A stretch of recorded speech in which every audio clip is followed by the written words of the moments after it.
Hello guys, আমার সাথে রয়েছেন কৃষ্ণ ভাই।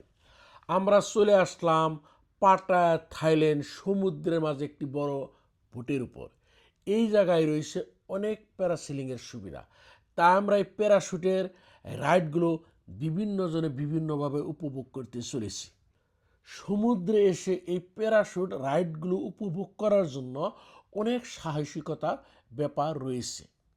তাই কেউ কেউ এই সুবিধাগুলো উপভোগ করতে চলেছেন, আবার কেউ কেউ নিজেকে এই সুবিধাগুলোর থেকে বিরত রেখেছেন। সমুদ্রের উপর দিকে তাকালে পাখির মতো দেখা যাচ্ছে। এই সম্পূর্ণটাই কিন্তু প্যারাসেলিং রাইডের সুবিধা চলছে। এই ধরনের সুবিধাগুলো পাওয়ায়, উপভোগ না করায় কি বলবো আর, এই ধরনের সুবিধাগুলো কিন্তু জীবনে আসে না বারবার।